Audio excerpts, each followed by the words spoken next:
Yes then people, sorry for the break. Welcome to episode 13 of What a Load of Bull.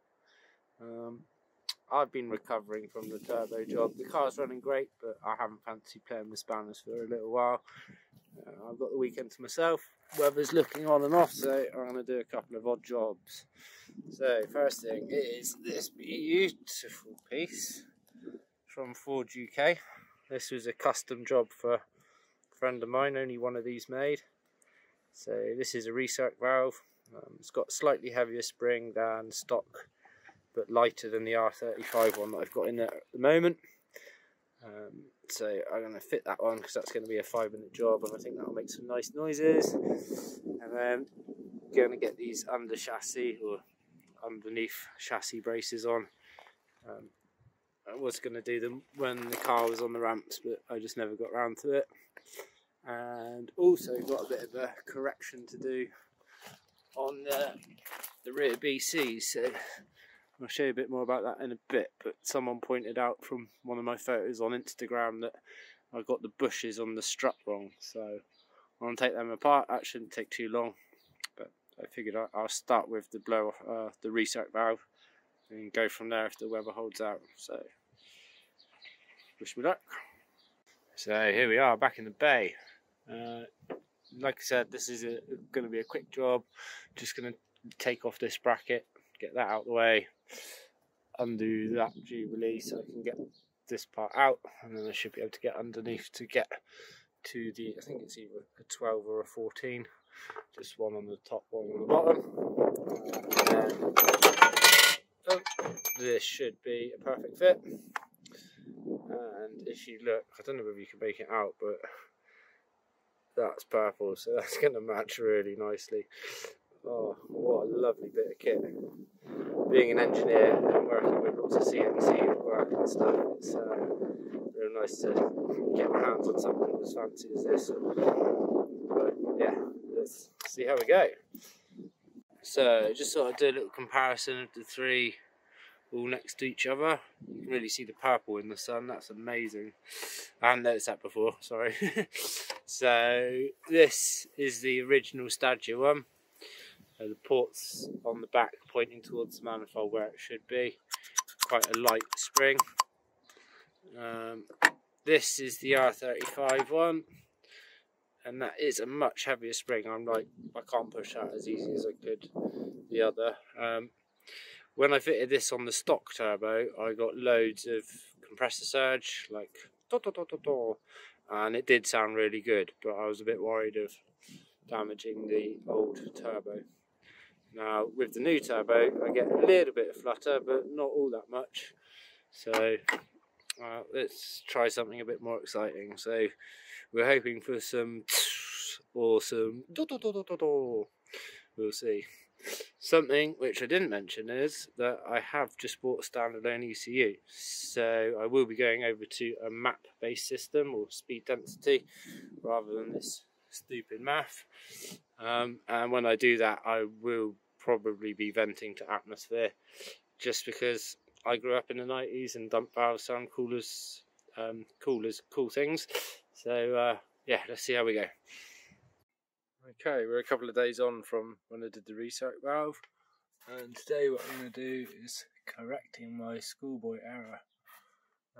This here is actually 2 bushes, and there's meant to be 1 on top. It doesn't look like that when they're on the strut and they come, but so yeah, that's kindly pointed out by someone on Instagram. Seen a picture and got in touch and say, dude, I think you got that wrong, and he was right.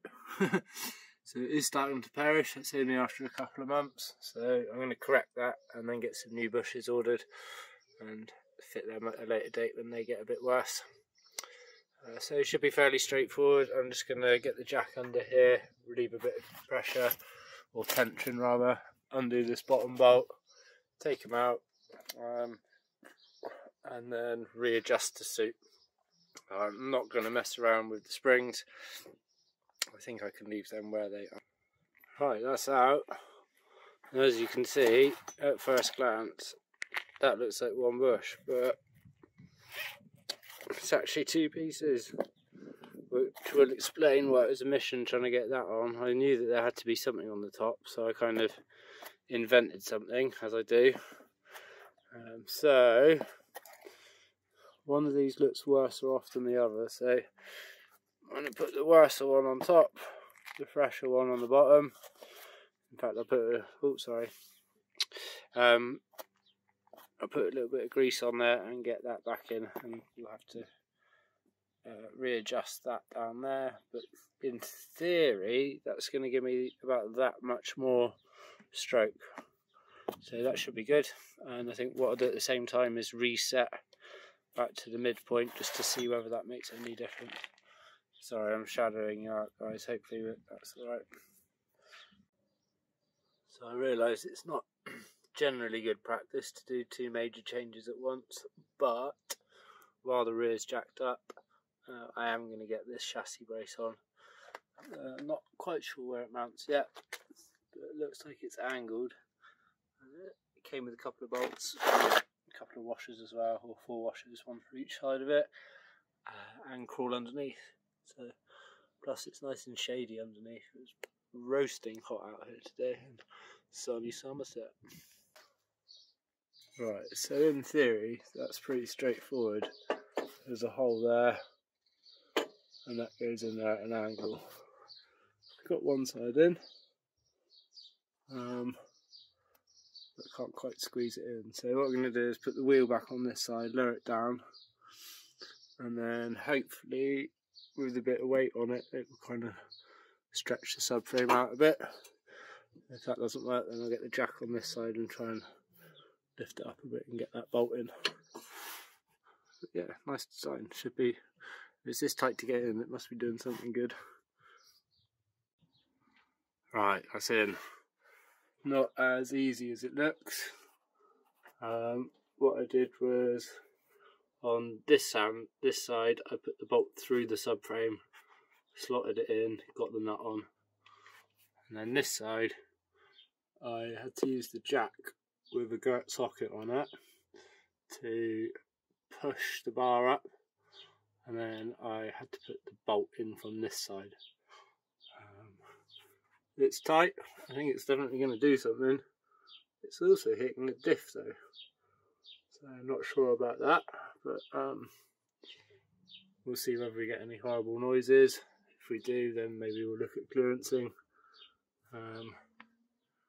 or perhaps it's made for one with an LSD, in which case that sounds like a good idea to upgrade the diff. Okay, so don't think I'm going to do the front one today.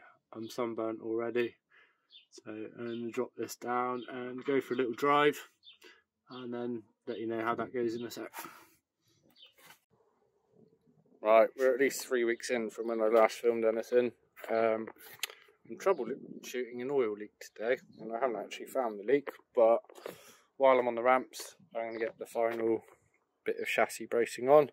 I did try to fit it before, but I needed to open up the bit on the chassis which it attaches to, and I couldn't find the step bit at the time. So let's get underneath and I'll show you which bit needs drilling out, and we'll get this mounted. Right, so I'm underneath, and it's just this one here which needs opening up. That bolt didn't quite fit through first time round. You see the washer there, that goes in above in that circle bit, and then this chunk of alley clamps under there to keep it tight. So we'll drill that out, we'll put a bit of paint on it to seal it, and get this fitted. Right, we're in. I took that on and off a few times. This is how I've finished it. I did have the bar underneath, but I don't know, it just seems like a better idea like this. So I've got one washer on the top, through the bar, through the bit of plate, through the big washer which takes up this space, which keeps it nice and central, and then another washer and a nut there. So yeah, we'll see how that goes.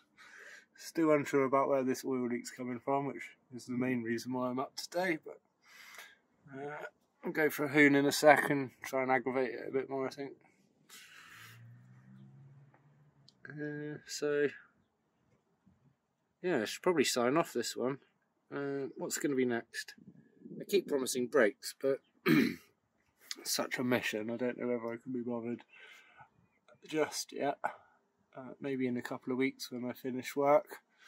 I am working on the ECU, so I don't know whether you've seen that or not, but I've been collecting bits of wire and designing and 3D printing some stuff. So just have a look at that Gizfab exhaust, beautiful. So anyway, hopefully another video soon, and yeah, wish me luck with this oil leak. Thanks for watching.